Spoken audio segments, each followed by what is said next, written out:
Hi guys, thanks for coming by. I'm pretty excited about this project. I'm going to be doing my mixed media for you, and this is something that was not planned, so I'm going to just have fun with it, play, and see what emerges. Okay, so first what we're going to do is I am starting with a 12 by 12 stretched canvas. And then I grabbed some pieces of scrapbook paper, and I have matte finish Mod Podge, and I have a little sponge applicator, and I'm going to tear my scrap paper and just place it randomly through my canvas, and I'm going to use my Mod Podge as the adhesive. So here we go. Let's play and have some fun. Now I picked this. I usually like things that have script in it. Most of the time, it doesn't matter even if I don't know what it says, but this one has friends, hope, thankful, family, bountiful, love, warmth. So those all sound like really nice things. So I'd like to put that on my canvas. So what you want to do is when you start tearing, you want to tear it in a direction in which you don't see the white of the paper. So if you start to tear this way and you start to see this, I don't know if you could see that, you see the white? And all you simply do is just change the direction, and then you eliminate that, okay? And you'll see it on this piece, but you won't see it on this piece because this is the piece that I'm going to be using. You see this part here because this is when I was showing you what could happen. So anyway, so I am just going to tear, and that piece is going to go there. And then I want the same writing down in the corner, so I'm going to tear another piece, and this piece will go down here. Okay, put the other one aside for another project. Then I have this green paper, and that's going to go there. So, boy, this paper is pretty thick and almost feels like there was two sheets. Anyway, so I'm going to tear that, and this will end up going there.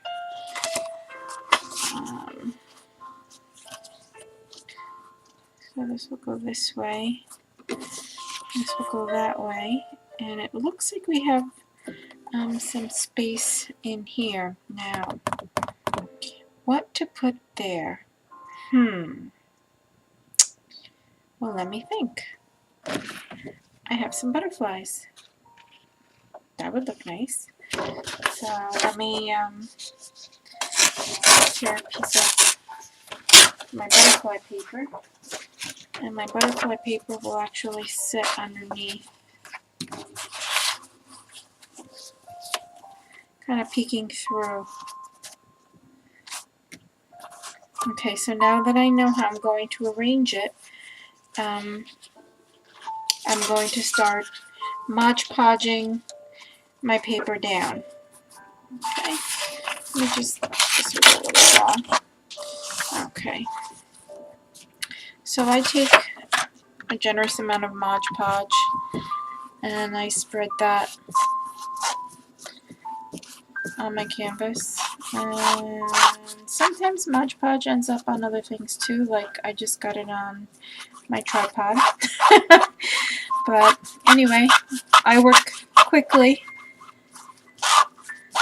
and I just apply that, get my paper, stick it down. Don't think about it so much. Just find a spot, commit, and do it. Okay? Alright, this needs more Mod Podge over here. It's lifting. If you have an acrylic medium, that works great too. Golden makes a great one. So does Liquitex. I've used them both. So, I find Mod Podge is a little bit more affordable, and it works just as fine. Okay, so if Liquitex or Golden is all that you have at home, then use that. I've bought gloss in the past, and that works fine depending on what project I'm working on, but for the most part I buy a matte finish. Okay, so making sure everything's stuck down. Okay, very good. Next, I'm going to do my green page. Okay, so again, generous with the Mod Podge.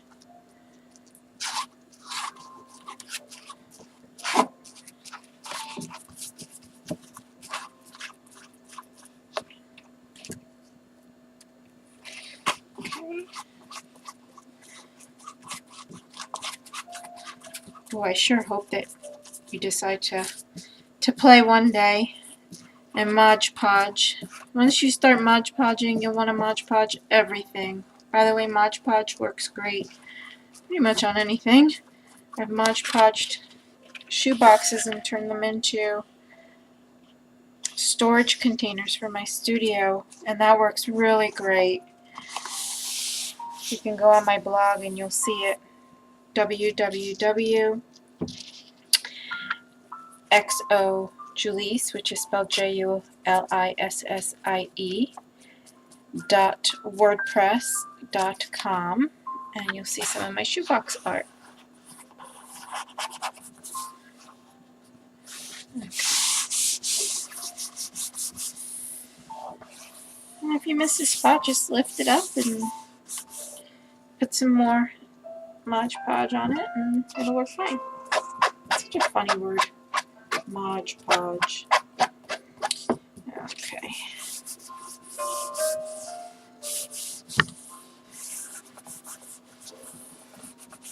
Okay, that's stuck on there nice. Now for my words. Okay. Again, brushing the Mod Podge on. And then at the end, once you're done, you know, you can paint the edges. I do use, but I ran out of, I have this great, it's almost like tissue paper, and it has writing, and I don't know, I think it might be in a different language, maybe French. And it's nice because it really, when you put the Mod Podge on, it just kind of wraps around the edges really nice. But I didn't have any more left, so I'm probably just going to paint the edges just to give it a finished look. Now, do you see what I did there? It left a spot. I didn't move my butterflies over enough. Not to worry, I will get another piece of paper and stick it there. Okay. And it's okay if the Mod Podge gets all over your paper because it will dry in a nice flat finish. Okay, but I'm just going around my edges, making sure that my edges are sealed. Go over the paper with your hands. Make sure that there are no air bubbles. You're going to end up with some bumps and lumps sometimes, probably most of the time. That's okay because it'll add to the... Okay, something cool.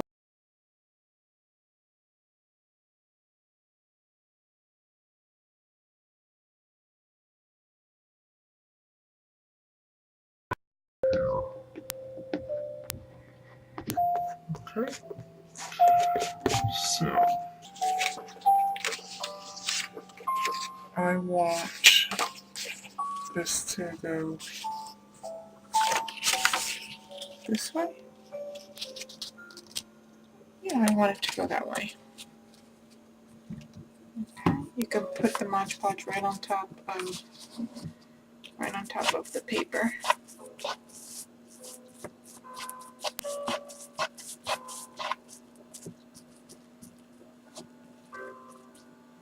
It's not going to hurt it. And I use the scrapbook paper because it's a little bit thicker.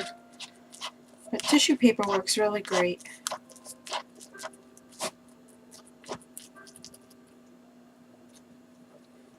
Okay.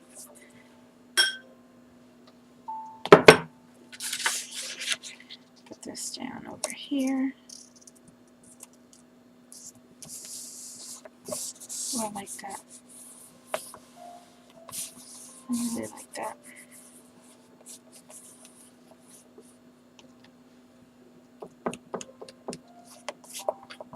fun. I had gotten away from doing the scrapbook paper in my backgrounds and just kind of was having fun with my inks and stamping the backgrounds, making it look like I had used printed paper. And I'm reminding myself of how much fun this is. This is great for children too, because children, well, at least my daughter does, they like jumping from one thing to the other. So this was really good for kids because they get to do so many different things. They get to get messy and glue, they get to paint, they get to work with inks and markers and different textures and different mediums, and it's nice because they don't get bored. Even though the projects might take a little longer, most kids are pretty good with sitting still because there's so many fun things to do in mixed media. Alright, so use your hands, get messy, have fun with it. You'll be peeling Mod Podge off your fingers for most of the day. Me, I always have Mod Podge on my fingers. Alright, it's almost like an Elmer's glue if you've never worked with it. If you've ever worked with Elmer's glue, I'm just going around my edges making sure everything's sealed, and now I need a little, see this spot here? This little white piece there. I mean, I can leave it blank too because I'm only going to end up painting over it anyway, so it's really not a big deal. But I have enough paper that I can tear something and just put it in there. So I will tear a pretty butterfly and just I'm going to put it right in that spot. And she'll just be incorporated into my drawing. Oh, I like her. She's pretty. Okay, let's put her there. Mushy gushy and fun. Okay. Alright. Now, I'm going to fast forward probably through this part. I'm going to use my, if you have a heat gun, if you have a hair dryer, that will help you kind of expedite through each process. Because before we move on to the next step, we need to have this Mod Podge dry. So I make sure that everything is down, everything looks good. This is a good time now to look over your edges. If you need to apply more Mod Podge, go ahead and do so. Check your edges, make sure everything is down. Try to smooth out any lumps and bumps the best that you can. And, okay, so get my trusty blow dryer.